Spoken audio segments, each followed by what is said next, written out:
Welcome to Activations with JJ Ascension School, Part 26. In today's episode, we will be talking about the ins and outs of the Akashic records and how to access them for yourself.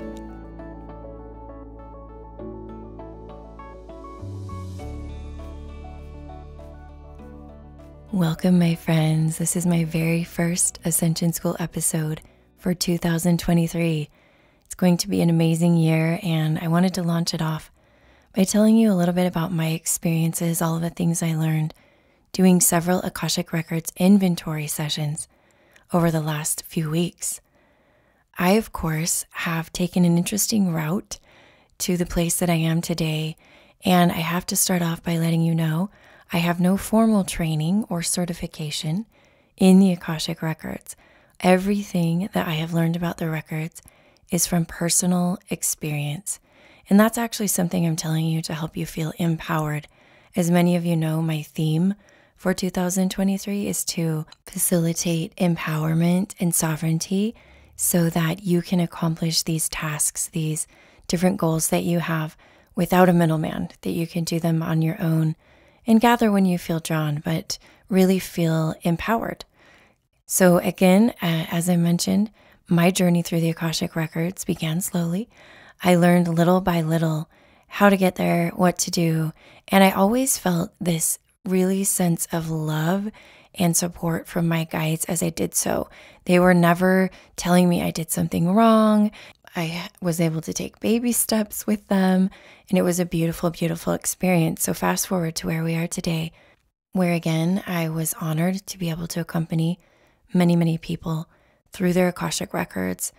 And I would like to just take you step by step through my process of doing that so that you understand where I was coming from, kind of the big picture behind Akashic Records work, and then maybe you can experiment yourself. So we're going to start off by talking a little bit about the intention behind the Akashic Records work that I was doing, and then kind of maybe your intention overall. Like, you're going to have different intentions every time you go in there. My intention for this particular set of sessions was to do more or less an inventory to deal with those records and those contracts that would help the person shift the most into their best and highest timeline. And that means that we were not only initiating new contracts, but we were also releasing old contracts or contracts that were ready to come to completion, is one way I like to put it. A lot of times when you go into the records, you think of things like cutting cords or what's my contract with a specific person, right? That's a really common way to use the records. What do I need to do for my job, or where should I move, or who's coming forth as, my twin flame or my soulmate? Now, all of those things are really fun things you can do in the Akashic Records, but in many of the sessions I did, there were very, very big picture types of actions that we took that were associated with ancestral contracts, things that were on a bigger level, a higher level that didn't just affect people in this life, but they affected them in many lives in their soul journey and the soul journey of, again, their DNA, their ancestral lines. But as we headed into the records, again, we set that intention, and that intention was very clear. I declared that to the guides. I called in each person's guides, especially the guides that would be most helpful for them during the journey of the Akashic Records. A few of the reasons why I include the guides are to help calibrate their energy. When you go into the records, this isn't just about your soul. This is about what your physical body is going to be receiving as a result. Our physical body can hold things inside its cells and DNA that are associated with the Akashic Records. That kind of makes sense because if you think about different patterns and programs that are running, they are embedded in the physical essence of ourselves, not just our energetic essence. And so as we were headed into the records, I always set the intention that we would calibrate the physical body properly so that whatever was done would be fully integrated by the body. So if we released it in the records, that the body would also be able to release it and be convinced that it was done. And that if we released it or initiated it, that the body would be convinced that it would be initiated. So if it was something like abundance and you did it in the records, but your body was like, no, I don't want to have anything to do with that. Like, I'm not ready to do that. then it's really not going to take hold completely and manifest itself in the physical world. Something I discovered when I was doing the Atlantean past life regressions, as a side note, was super fascinating to me. And what the guides came forward and said was, your body does not need to be in Akashic records, and sometimes you treat it as one. You feel like you have to store everything that you've ever done or experienced, including all the traumas, in your body for some reason. There's this program that's telling you to do that. This is not conscious. This is subconscious stuff I'm talking about here. But essentially what they said was, your Akashic records hold everything you've ever done in your soul's journey throughout your expansive experiences as a soul. And this includes all the trauma. So when we say we are releasing trauma from past lives, does it go away from our records? No, it does not go away from our records, but it is stored there in a way that relieves our physical body from having to carry it. Those are the things that trigger our nervous system because we're still storing them within our cells, within the systems of our body. So that was very fascinating. Again, the guide said, your body is not in Akashic records. That's what your Akashic records are for. It does not need to be a holding container for those things. Can we pick and choose things from the Akashic records to keep in our bodies? Yes, because several times what I was doing in the records, and it was kind of like this side thing that they had me do, not just release contracts and initiate contracts, but also call in certain templates that were already held by somebody that weren't activated yet. And I believe we were literally bringing into the physical body a remembrance and an essence of something that was already there in the records that was ready to be held. The vibration was ready to be held by the cells of the body. So we're not only releasing and inviting things in through the records, we're doing that into the physical body. Because it's kind of like I guess I see it's kind of like a mini record, like a mini Akashic records. Like you can be, in the place where you're exercising your free will to hold in the body what you would like for your greatest and highest good. But it's this self-awareness piece that is critical to moving forward in a way that is going to keep you aligned with your highest timeline with regards to what we store in our body, the memories and the records that we have really quick access to in our bodies. That's kind of the way I see it. So again, we invite the guides in, we invite them to calibrate the physical body, and I usually use light language. I'm going to talk about light language a lot because light language is so helpful. So if you're able to do it yourself, it's a really quick way to align yourself, calibrate yourself, and get yourself to a place that feels like you can step into the records with confidence and trust. So again, calibration is one of the most important things that you can do as you head into the records. I know for a fact there are different people who teach different methods to get into the records. Some of you have literally taken courses, certification to get into the records. And my personal style, because I know some people have like a prayer that you do when you go into the records, my personal style is to do it energetically and with light language, where I will create a portal of white light. It's very simple. A portal, and that portal is as long or as short as it needs to be. In other words, it's almost like a tunnel more than a portal. And I would take the person through the portal, and this could take a few seconds.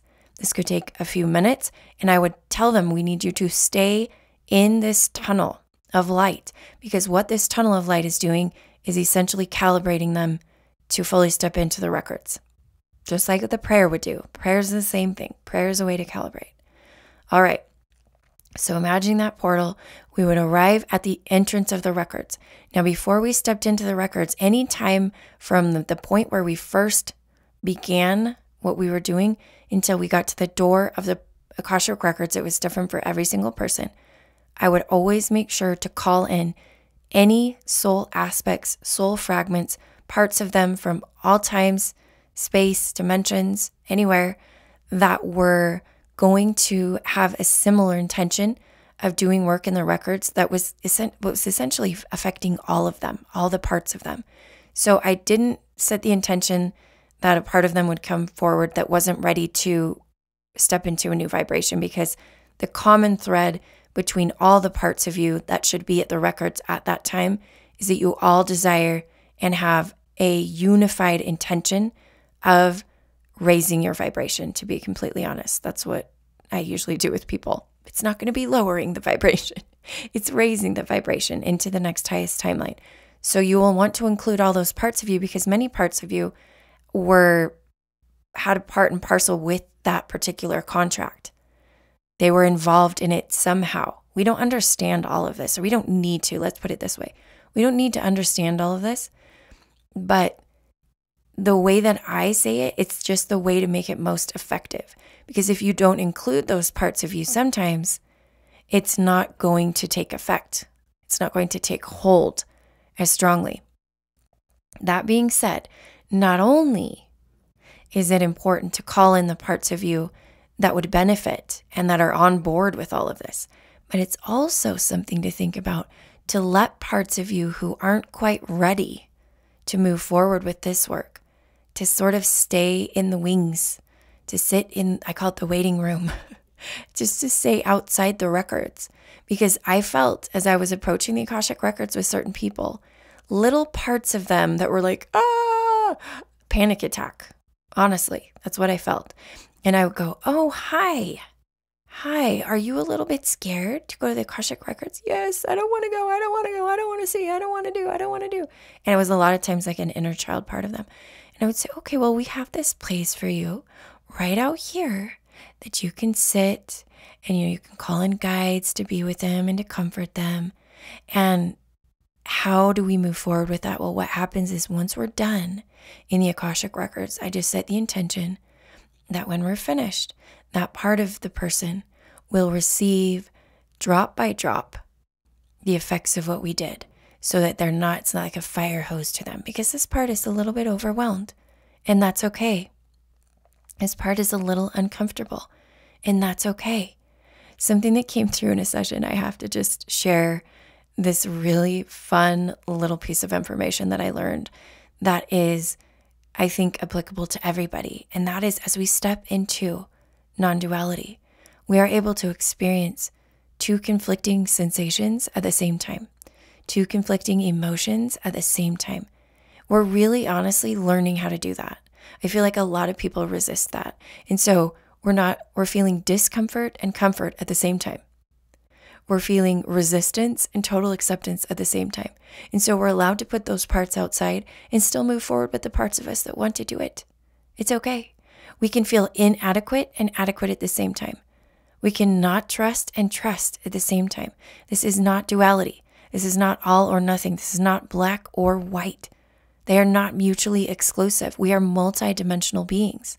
And it's possible to experience two things at the same time. Okay, so that's just a little side note that I thought was a fun little learning that came through. So stepping into the records was so fun because I would have the person be standing there. And of course, if I'm with them and their guides are with them, then I've kind of set the intention we're automatically permitted to go in, because technically your vibration is the match to your records, and that's why you're the only one allowed in there unless you give permission for someone else to come. But by us being with them and setting that intention, I automatically, the guides, the Akashic record keepers know that we are there to help. And so the person would stand in front. It was kind of like one of those motion sensor doors for a lot of the records, where it wasn't like, oh, I have a key or I have to say abracadabra or magic words or anything. It was like the Akashic records were alive, and they were like, oh, hi, friend. And they were just like, open. And then the person stepped in. It kind of read their energy signature, essentially. And they stepped in, and then they said, hey, these are my friends. They're with me. And then we stepped in, and then the little Akashic record portal sort of closed behind us. And there we were in the Akashic records, taking in what it looks like. Now, what do the Akashic records look like? I'm going to describe for you some of the ways I've seen Akashic records, but I want you to know something, friends. Your Akashic records can look like anything you want them to look like. It is your reality that you are creating. So don't think that if you walk in and have this vision drop into you, or even just a sensation you might not see a lot, but you might feel and have a knowing, it's going to be however it needs to be for you. So take this with a grain of salt, but I am going to demonstrate, or I'm going to share a few things with you of what I felt in different Akashic Records scenarios. So we step into the Akashic Records. The most common way for them to look is like a library with shelves with books and scrolls on the shelves. That's the number one, hands down, most common way for them to look. I always feel there's an Akashic Records keeper there. I set the intention that they're there. So when you walk in, I would definitely ask to have your record keeper right there, because otherwise you're like, what the heck is going on? And you get lost. It's like, what do I do now? And they're there to really direct you to what's best for you to do at that time. So you have your Akashic Records keeper. Everybody's Akashic Records keeper is a different being. Okay, some people's look like a grandma, some look like an interdimensional, like a shaman, like everybody's looks different. And you know what? My personal opinion is they can change. They can change like what they look like for you. I think they come to you the best way for you to see them. And there's probably more than one, even though like in the way I was doing it, I was only seeing almost one at a time. But I feel like your Akashic Records are so big. There's little Akashic Record worker bees, like worker beings all over the place doing different things. I've actually walked into Akashic Records where there were cobwebs and we were like, okay, we're doing a cleanup. And it was the funniest visual to have. But that's what we were doing with this inventory. And that's the intention I set. Even though not for all of them, it wasn't like we were dusting. We were definitely like led to a cleanup place. And so I said to the Akashic Records keeper, can you please lay out the records we need to work with on like a table or a surface of some kind. It didn't always come through that way, but it was essentially, I knew that they were saying, go there. And so they would point to me. And I am, of course, visual with a lot of what I do. And sometimes it's just clairsentience or claircognizance that informs my visuals. So I might be like, I might hear the words, there's a table over there. And then I'll walk over to the table and see it in my mind. And then I'll hear the words, there are four objects on that table that you will work with today. A lot of people went in and worked with like what's manageable in one session, I believe, is like maybe 2 or 3, sometimes 4 things. And most of the time, what we do is an equal amount of releasing and initiating new contracts. So what that looks like is a lot of times like a book or a record, and then I'll feel the presence of a being sometimes with a book or record. That kind of gives me a hint as to what we're going to do. So when I felt an ancestral energy step forward, I was like, oh, this one has to do with the ancestral contracts. It's like, yep, it does. And so I would be there and we would open the record, we would look at it. Sometimes you don't even see it, but you get a feeling of what it's about. So it would be like, oh, this particular record is about a sort of a contract of captivity, slavery, unworthiness, whatever it was. And then I would hear the words like, you've been given permission on behalf of your entire ancestral line to release this contract. Do you agree? A lot of things in the Akashic Records are semi-official and energetically in order to seal and complete. I like to call it that because then it makes you feel like, I'm not going to do something wrong. I don't want you to feel like you can do something wrong there, okay? You can't do something wrong there. Just say to your guides, please help me if I make a mistake here, or not a mistake. If I do something that's not in completion or not in alignment, will you please go behind me and sort of help me out and correct? Kind of like they're your training wheels, okay? You don't have to feel like you're going to mess up.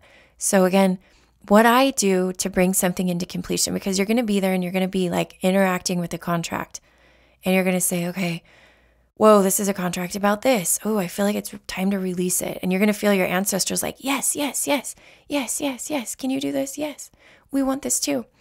And you're going to, a lot of times it's a signature. You just picture it in your mind. You can even use your physical hand and draw a signature. And always at the end of anything that I do that I feel like needs completion, I just have you place your hand on your heart and repeat the words, and so it is 3 times. For some people, I would make sure that they said, and so it is, in their native language, or you can even do it in light language. Sometimes it actually takes like a physical movement as well. So if you feel drawn, whatever you feel drawn to do, the intention is to make whatever you do create this feeling of completion. It seals what you did above and below, right? Within and without. It seals the work that you did in the Akashic Records. The same thing when you initiate a contract. If you feel like a new contract has come before you, then you're going to do that as well. It may look like words on a piece of paper. There are so many different kinds of records. Actually, I don't even know if I have time to tell you all the ways I saw records. I saw books. I saw scrolls. I saw objects. I saw these like technology, like discs. I saw like records, little records that looked like they were like a contract, but it was like a program and a contract all wrapped into one. Needless to say, there are myriad ways that your contracts can appear to you. Has to do with the way that their records appear to you. Some people's records did not look like a library. They looked like this really futuristic memory bank. Some people's records, and this came through a few times, looked like I was inside a big brain. I am not kidding you. I walked in and it felt organic. And I saw these like literally like nerves or these tubes of veins almost of knowledge and information and flowing in and out. And I literally felt like we walked into this soft, spongy substance like a brain. And I was like, wow, this is like a big brain. And I was like, oh yeah, that makes sense. It's like our brain is a microcosm of the macrocosm of the Akashic records. And then, not to get too far out there, but I do have to say that over the last little bit, I've gone to these other kinds of records. I've gone to these, this is one that came through a while back, what I called proto-Akashic records. Some people have a skill to work with proto-Akashic records, which I feel are they're micro-Akashic records to the point like nanoparticles is what you're dealing with in there. And then there were these macro-Akashic records that were like multiversal Akashic records that were kept the records for like the universes. So there has to be galactic Akashic records in universe, but then we went way out. So I don't know if any of you are having like a contract to work within any of those records, but I want to open your awareness to the fact that they do exist. And as you get to know your own personal records, you will become more adept at working with those other records that could potentially be records on behalf of the collective, right? Records on behalf of the whole galaxy, the whole universe. It's really fun, my friends. Play, have fun. This is my one motto is always have fun. If you take it too seriously, you literally tense up your body and your channel is shut down unless you really loosen up everything. So those are just some of the tidbits about the Akashic records. Now, again, there was more, and maybe I'll drop that into another episode. But for now, I feel like that is sufficient to describe to you what's going on. So really quickly, taking the journey back from when you feel like you're complete, I literally hear the words, you're complete. And I always set the intention that we do enough, but not too much for the body. We walk back through. We thank everyone who came and we release them back to where they came from. Our guides, our soul fragments, any parts of us, send everybody back to where they came from. And then you walk back through and you gather up those parts of you that you had kind of set outside in the waiting room. You walk back through the tunnel. This is key. You walk back through the tunnel. You might use light language, whatever you need to do to integrate. And you settle back into your body and you anchor, anchor, anchor. You integrate, integrate, integrate. You could sleep. You could listen to music. You could keep a guide or two with you by your side and say, hey, could you just help me finish integrating over the next few hours while I go about my daily life? Because it doesn't have to be hard. It doesn't have to be hard, and you can multitask. We're multidimensional beings. All of this doesn't have to take 17 hours of meditating, okay? So that is, in a nutshell, in a brief 20-ish minutes, some of the things I've learned about the Akashic records. Now, I have something exciting to share with you. Because of the fact that I felt like these were so important, I want to empower you to do this yourself, but I am still here, and I would be honored to assist you to go through your records side by side with you if you feel drawn. I have opened up a few more sessions over the next 2 months. I've actually opened it for January and February. My guides are like, let's get people trained on this. And my intention is, again, not I'm the expert. I'm going to show you. It's like, I'm going to show you how to do this. I'm like your mentor, and then I'm going to set you free, and you can do this. You can do this. You've got this. You can do this work for yourself and others. And then exponentially, more and more and more people on this planet will learn how to work through those things, releasing all these things that we're trying to work through with like talk therapy, which is important, but we're taking it to the very root of those energies and helping you make shifts in quantum leaps. We are not doing baby steps anymore. We have the capacity, we have the ability, we have the power to make quantum leaps in this coming year. And this is one of the ways we can do it, by learning about the Akashic records. Okay, my friends, I'm so excited for this coming year. I cannot tell you how amazing it is to co-create with you at every level and any level. One of the ways is through the gatherings that I have. And if you want to dabble in some of those gatherings, I encourage you to check out the link below where I have a list of all the gatherings I have. I have new gatherings for 2023. I have some of the ones I've done before. And lastly, of course, something that I'm thrilled to do is offer my light language mentorship. This comes up twice a year. I'll be doing it once now and once in September. I have 2 amazing light language mentors that I'll be co-creating with, Antoinette of Flow with Antoinette and Allie Tucker, who is also on Instagram. These 2 amazing, amazing light language channels, very gifted light workers, will be co-creating with me in the container of the mentorship program. I will be accepting 20 people total in January, 20 people total in September. And this is by and large one of the biggest questions I get. How do I activate my light language? First of all, it's you activate it, right? Yourself. But these containers will facilitate that activation. Will they enhance your ability to go to the Akashic records? Absolutely. Will they enhance your ability to channel? They will. And since that's a theme for 2023, it's my theme. You can have your own theme, but one of my themes, and you can have this theme as well, is to really enhance your clairs so that you can get all those downloads, direct connections. Light language has been an avenue for so many people to do that. All right, my friends, I am going to bring this episode into completion with extreme gratitude, and I'm sending you so much love. And finally, as always, I'm reminding you that I am you, and you are me, and we are we. And so it is.